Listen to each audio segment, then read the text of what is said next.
নমস্কার, আমি চলে এসেছি আজকে একটি নতুন গল্প নিয়ে।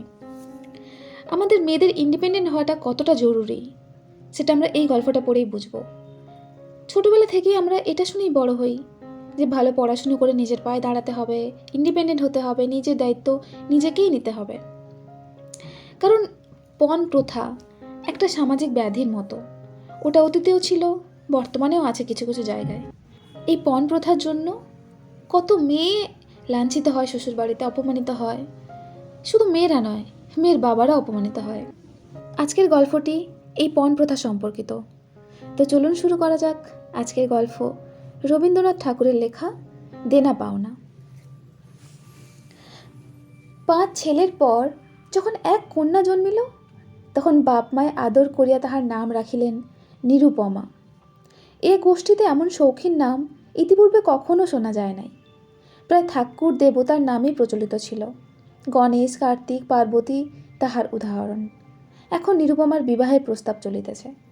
তাহার পিতা রামসুন্দর মিত্র অনেক খোঁজ করেন, কিন্তু পাত্র কিছুতেই মনের মতন হয় না। অবশেষে মস্ত এক রায় বাহাদুরের ঘরের একমাত্র ছেলেকে সন্ধান করিয়া বাহির করিয়াছেন। উক্ত রায় বাহাদুরের পৈতৃক বিষয় আশয় যদিও অনেক হ্রাস হইয়া আসিয়াছে, কিন্তু বনেদি ঘর বটে। বরপক্ষ হইতে 10,000 টাকা পণ এবং বহুল দান সামগ্রী চাহিয়া বসিল। রামসুন্দর কিছুমাত্র বিবেচনা না করিয়া তাহাতেই সম্মত হইলেন। এমন পাত্র কোনো মতে হাতছাড়া করা যায় না। কিছুতেই টাকার জোগাড় হয় না। বাঁধা দিয়া বিক্রয় করিয়া অনেক চেষ্টাতেও 1,006-7 বাকির হইল। এদিকে বিবাহের দিন নিকট হইয়া আসিয়াছে। অবশেষে বিবাহের দিন উপস্থিত হইল। নিতান্ত অতিরিক্ত সুদে একজন বাকি টাকাটা ধার দিতে স্বীকার করিয়াছিল, কিন্তু সময়কালে সে উপস্থিত হইল না। বিবাহ সভায় একটা তুমুল গোলযোগ বাঁধিয়া গেল। রামসুন্দর আমাদের রায়বাহাদুরের হাতে পায়ে ধরিয়া বলিলেন, শুভকার্য সম্পন্ন হইয়া যাক, আমি নিশ্চয়ই টাকাটা শোধ করিয়া দেব। রায়বাহাদুর বলিলেন, টাকা হাতে না পাইলে বর সবাস্ত করা যাইবে না। এই দুর্ঘটনায় অন্তঃপুরে একটা কান্না পড়িয়া গেল। এই গুরুতর বিপদের যে মূল কারণ, সে চেলি পরিয়া, গহনা পরিয়া, কপালে চন্দন লেপিয়া চুপ করিয়া বসিয়া আছে। ভাবি শ্বশুরকুলের প্রতি যে তাহার খুব একটা ভক্তি কিংবা অনুরাগ জন্মিতেছে, তাহা বলা যায় না। ইতিমধ্যে একটু সুবিধা হইল। বর সহসা তাহার পিতৃদেবের অবাধ্য হইয়া উঠিল। সে বাপকে বলিয়া বসিল, কেনা বেচা দরদামের কথা আমি বুঝি না, বিবাহ করিতে আসিয়াছি, বিবাহ করিয়া যাইব। বাপ যাহাকে দেখিল তাহাকেই বলিল, দেখেছেন মহাশয়, আজকালকাল ছেলেমেয়েদের ব্যবহার? 2-1 প্রবীণ লোক ছিল, তাহারা বলিল, শাস্ত্রশিক্ষা নীতিশিক্ষা একেবারেই নাই কাজেই। বর্তমান শিক্ষার বিস্ময় ফল নিজের সন্তানের মধ্যে প্রত্যক্ষ করিয়া রায়বাহাদুর হতোদ্যম হইয়া বসিয়া রহিলেন। বিবাহ এক প্রকার বিষণ্ণ নিরানন্দভাবে সম্পন্ন হইয়া গেল। শ্বশুরবাড়ি যাইবার সময় নিরুপমাকে বুকে টানিয়া লইয়া বাপ আর চোখের জল রাখিতে পারিলেন না। নীরু জিজ্ঞাসা করিল, তারা কি আমাকে আর আসতে দেবে না বাবা? রামসুন্দর বলিলেন, কেন আসতে দেবে না মা, আমি তোমাকে নিয়ে আসব। রামসুন্দর প্রায় মেয়েকে দেখিতে যান, কিন্তু বেয়াই বাড়িতে তার কোনো প্রতিপত্তি নাই। চাকরগুলা পর্যন্ত তাকে নিচু নজরে দেখে। অন্তঃপুরের বাহিরে একটা স্বতন্ত্র ঘরে 5 মিনিটের জন্য কোনোদিন বা মেয়েকে দেখিতে পান, কোনোদিন বা দেখিতে পান না। কুটুম্ব গৃহে এমন করিয়া আর অপমান তো সহ্য করা যায় না। রামসুন্দর স্থির করিলেন, যেমন করিয়া হোক টাকাটা শোধ করিয়া দিতেই হইবে। কিন্তু ঋণভার কাঁধে চাপিয়াছে, তাহারই ভার সামলানো দুঃসাধ্য। খরচপত্রের অত্যন্ত টানাটানি পড়িয়াছে এবং পাওনাদারদের দৃষ্টিপথ এড়াইবার জন্য সর্বদাই নানারূপহীন কৌশল অবলম্বন করিতে হইতেছে। এদিকে শ্বশুরবাড়ি উঠিতে বসিতে মেয়েকে খোঁটা লাগাইতেছে। পিতৃগৃহের নিন্দা শুনিয়া ঘরের দ্বার দিয়া অশ্রু বিসর্জন তাহার নিত্যক্রিয়ার মধ্যে দাঁড়াইয়াছে। বিশেষত শাশুড়ির আক্রোশ আর কিছুতেই মেটে না। যদি কেহ বলে, আহা কি শ্রী, বউয়ের মুখখানি দেখিলে চোখ জুড়াইয়া যায়, শাশুড়ি ঝংকার দিয়া বলিয়া ওঠে, শ্রী তো ভারী, যেমন ঘরের মেয়ে তেমনই শ্রী। এমনকি বউয়ের খাওয়া পড়ারও যত্ন হয় না। যদি কোনো দয়া পরতন্ত্র প্রতিবেশিনী কোনো ত্রুটির উল্লেখ করে, শাশুড়ি বলে, ওই ঢের হয়েছে। অর্থাৎ বাপ যদি পুরা দাম দিত তো পুরা যত্ন পাইত মেয়ে। সকলেই এমন ভাব দেখায় যেন বধূর এখানে কোনো অধিকার নাই, ফাঁক দিয়া প্রবেশ করিয়াছে। বোধ হয় কন্যার এই সকল অনাদর এবং অপমানের কথা বাপের কানে গিয়া থাকিবে। তাই রামসুন্দর অবশেষে বসত বাড়ি বিক্রয়ের চেষ্টা করতে লাগিলেন। কিন্তু ছেলেদের যে গৃহহীন করতে বসিয়াছেন সে কথা তাহাদের নিকট হইতে গোপন রাখিলেন। স্থির করিয়াছিলেন বাড়ি বিক্রয় করিয়া সেই বাড়ি ভাড়া লইয়া বাস করিবেন। এমন কৌশলে চলিবেন যে তাহার মৃত্যুর পূর্বে একথা ছেলেরা জানিতে পারিবে না। কিন্তু ছেলেরা জানিতে পারিল। সকলে আসিয়া কাঁদিয়া পড়িল। বিশেষত বড় 3টি ছেলে বিবাহিত এবং তাহাদের কাহারও বা সন্তান আছে। তাদের আপত্তি অত্যন্ত গুরুতর হইয়া দাঁড়াইল। বাড়ি বিক্রয় স্থগিত হইল। তখন রামসুন্দর নানা স্থান হইতে বিস্তর সুদে অল্প অল্প করিয়া টাকা ধার করিতে লাগিলেন। এমন হইল যে সংসারের খরচ আর চলে না। নীরু বাপের মুখ দেখিয়া সব বুঝিতে পারিল। বৃদ্ধের পক্ক কেশে, শুষ্ক মুখে এবং সদা সংকুচিতভাবে দৈন্য এবং দুশ্চিন্তা প্রকাশ হইয়া পড়িল। মেয়ের কাছে যখন বাপ অপরাধী, তখন সে অপরাধের অনুতাপ কি আর গোপন রাখা যায়? রামসুন্দর যখন বেয়াই বাড়ি অনুমতিক্রমে ক্ষণকালের জন্য কন্যার সাক্ষাৎ লাভ করিতেন, তখন বাপের বুক যে কেমন করিয়া ফাটে তার হাসি দেখিলেই টের পাইয়া যাইত। সেই ব্যথিত পিতৃহৃদয়কে সান্ত্বনা দিবার উদ্দেশ্যে দিন কতক বাপের বাড়ি যাইবার জন্য নীরু নিতান্ত অধীর হইয়া উঠিয়াছে। বাপের ম্লান মুখ দেখিয়া সে আর দূরে থাকিতে পারে না। একদিন রামসুন্দরকে কহিল, বাবা, আমাকে একবার বাড়ি লইয়া যাও। রামসুন্দর বলিলেন, আচ্ছা। কিন্তু তাহার কোনো জোর নাই। নিজের কন্যার ওপরে পিতা যে স্বাভাবিক অধিকার আছে তাহা যেন পণের টাকার পরিবর্তে বন্ধক রাখিতে হইয়াছে।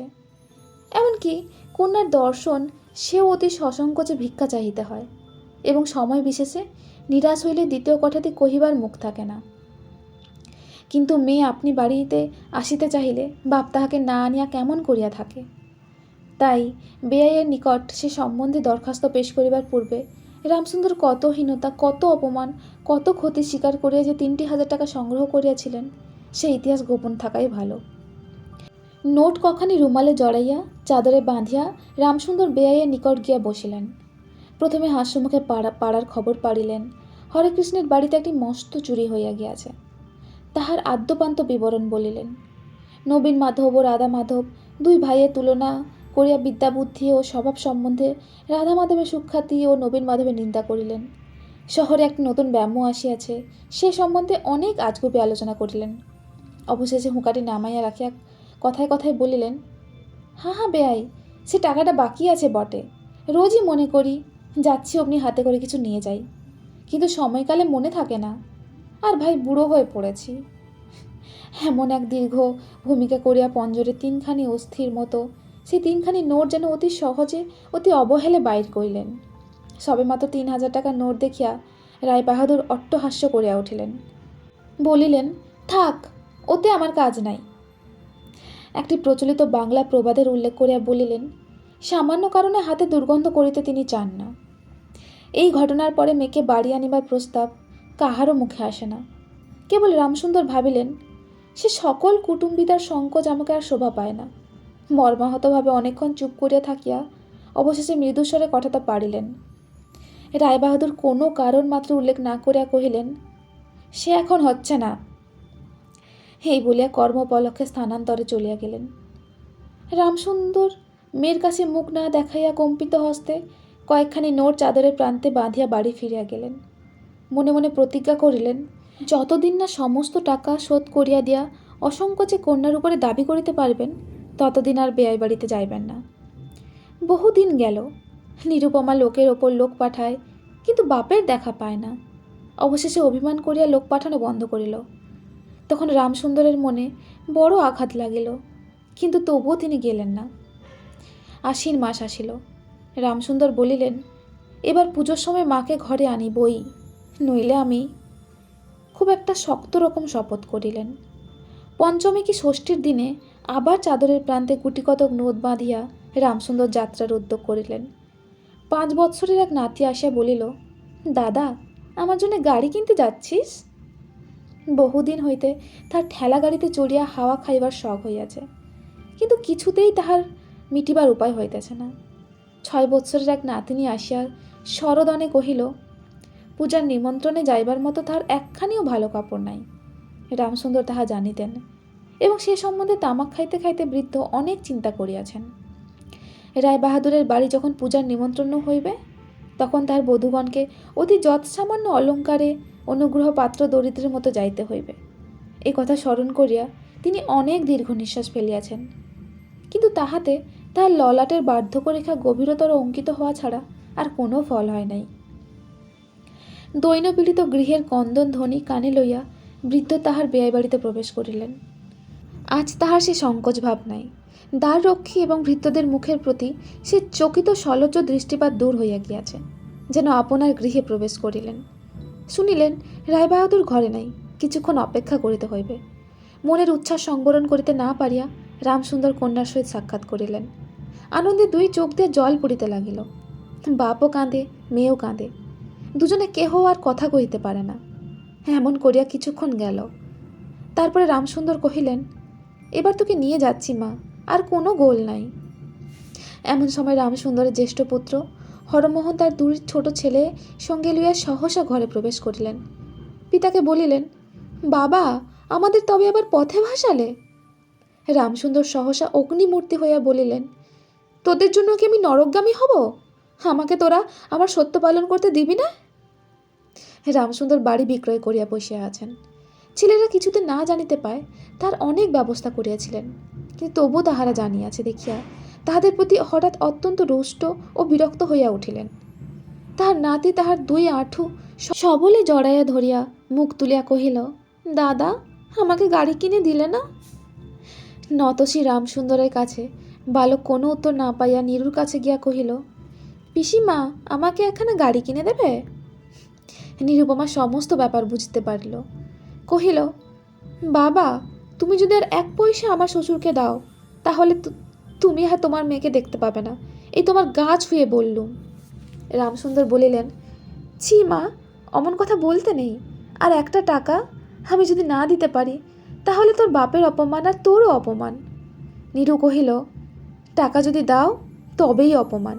তোমার মেয়ের কি কোনো মর্যাদা নেই? আমি কি একটা কেবল টাকার থলি? যতক্ষণ টাকা আছে ততক্ষণ আমার দাম।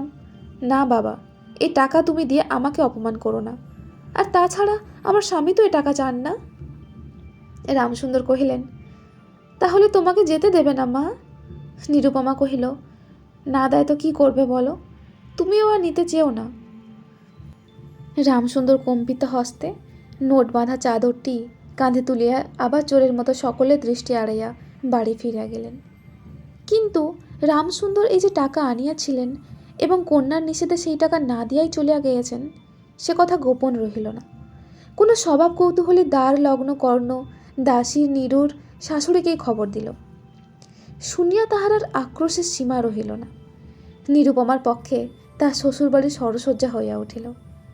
এদিকে তাহার স্বামী বিবাহের অল্প দিন পরেই ডেপুটি ম্যাজিস্ট্রেট হইয়া দেশান্তরে চলিয়া গিয়াছে, এবং পাছে সংসর্গদোষে হীনতা শিক্ষা হয়, ওই ওজরে সম্প্রতি বাপের বাড়ির আত্মীয়দের সহিত নীরুর সাক্ষাৎকার সম্পূর্ণ নিষিদ্ধ হইয়াছে। এই সময় নীরুর একটা গুরুতর পীড়া হইল, কিন্তু সেজন্য তার শাশুড়িকে সম্পূর্ণ দোষ দেওয়া যায় না। শরীরের প্রতি সে অত্যন্ত অবহেলা করিত। কার্তিক মাসের হিমের সময় সমস্ত রাত মাথার দরজা খোলা, শীতের সময় গায়ে কাপড় নাই, আহারের নিয়ম নাই। দাসীরা যখন মাঝে মাঝে খাবার আনিতে ভুলিয়া যাইত, তখন যে তাহাদের একবার মুখ খুলে স্মরণ করাইয়া দেওয়া, তাহাও সে করিত না। সে যে পরের ঘরের দাস দাসী এবং কর্তা গৃহিণীদের অনুগ্রহের ওপর নির্ভর করিয়া বাস করিতেছে, এই সংস্কার তাহার মনে বদ্ধমূল হইতেছিল। কিন্তু এইরূপ ভাবটাও শাশুড়ির সহ্য হইত না। যদি আহারের প্রতি বধূর কোনো অবহেলা দেখিতেন, তবে শাশুড়ি বলিতেন, নবাবের বাড়ির মেয়ে কি না, গরিবের ঘরের অন্ন ওর মুখে রোচে না। কখনো বা বলিতেন, দেখো না একবার কি ছিঁড়ি হচ্ছে, দেখো, দিন দিন যেন পুরো কাঠ হয়ে যাচ্ছে। রোগ যখন গুরুতর হইয়া উঠিল, তখন শাশুড়ি বলিলেন, ওর সমস্ত ন্যাকামি। অবশেষে একদিন নীরু সবিনয় শাশুড়িকে বলিল, বাবাকে আর আমার ভাইদের একবার দেখব মা। শাশুড়ি বলিলেন, কেবল বাপের বাড়ি যাইবার ছল? কেহ বলিলে বিশ্বাস করিবে না। যেদিন সন্ধ্যার সময় নীরুর শ্বাস উপস্থিত হইল, সেই দিন প্রথম ডাক্তার দেখিল, এবং সেই দিন ডাক্তারের দেখা শেষ হইল। বাড়ির বড় বউ মরিয়াছে। খুব ধুম করিয়া অন্ত্যেষ্টিক্রিয়া সম্পন্ন হইল। প্রতিমা বিসর্জনের সমারোহ সম্বন্ধে জেলার মধ্যে রায়চৌধুরীদের যেমন লোকবিখ্যাত প্রতিপত্তি আছে, বড় বউয়ের সৎকার সম্বন্ধে রায়বাহাদুরদের তেমনই একটি খ্যাতি রটিয়া গেল। এমন চন্দন কাষ্ঠের চিতা এ মুলুকে কেহ কখনো দেখে নাই। এমন ঘটা করিয়া শ্রাদ্ধও কেবল রায়বাহাদুরদের বাড়িতেই সম্ভব, এবং শোনা যায় ইহাতে তাহাদের কিঞ্চিত ঋণ হইয়াছিল। রামসুন্দরকে সান্ত্বনা দিবার সময় তাহার মেয়ের যে কিরূপ মহাসমরে মৃত্যু হইয়াছে সকলেই তাহার বহুল বর্ণনা করিল। এদিকে ডেপুটি ম্যাজিস্ট্রেটের চিঠি আসিল। আমি এখানে সমস্ত বন্দোবস্ত করিয়া লইয়াছি, অতএব অবিলম্বে আমার স্ত্রীকে এখানে পাঠাইবে। রায়বাহাদুরের মহিষী লিখিলেন, বাবা, তোমার জন্য আরও একটি মেয়ের সম্বন্ধ করিয়াছি, অতএব অবিলম্বে ছুটি লইয়া এখানে আসিবে। এবারে 20,000 টাকা পণ এবং হাতে হাতে আদায়। তো এখানেই শেষ হলো আজকের গল্প দেনা পাওনা। পুরো গল্পটা শুনে বুঝলেন তো যে গল্পের শুরুতে আমি কেন বলেছিলাম যে প্রত্যেকটা মেয়ের ইন্ডিপেন্ডেন্ট হওয়াটা কতটা জরুরি।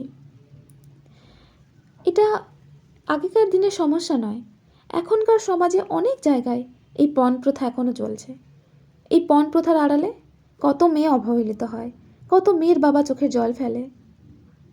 কিন্তু মেয়েরা যদি স্বাবলম্বী থাকতো, নিজের দায়িত্ব নিজে নিতে পারতো, তাহলে অবশ্যই তারা এই পণ প্রথার বিরুদ্ধে আওয়াজও তুলতে পারত। তাই প্রত্যেক মেয়েকে স্বাবলম্বী বানান, বিয়ে দেওয়ার আগে মেয়েকে ইন্ডিপেন্ডেন্ট বানান। বিয়েটা একটা আপেক্ষিক জিনিস, কিন্তু নিজের দায়িত্ব নিজে নিতে পারাটা, নিজের কোনো কিছুর জন্য অন্য কারোর ওপর ডিপেন্ডেন্ট না হওয়া বা নিজের প্রতি হওয়া অন্যায়ের বিরুদ্ধে প্রতিবাদ করা, এই সবগুলো হচ্ছে চিরস্থায়ী। আর তাই আমরা মেয়েরা যতদিন বাঁচব আত্মবিশ্বাসের সাথে বাঁচব, সম্মানের সাথে বাঁচব। তাই নিজেরা অবশ্যই ইন্ডিপেন্ডেন্ট হব, কোনো দিনও কোনো কিছুর জন্য কারোর ওপর ডিপেন্ডেন্ট হব না। তো এখানেই শেষ করছি আজকের গল্প এবং সারমর্ম। আশা করি আপনাদের খুব ভালো লেগেছে। পরের দিন আসবো আমি একটি নতুন গল্প নিয়ে। তো ততক্ষণ সবাই সুস্থ থাকুন, ভালো থাকুন, ধন্যবাদ।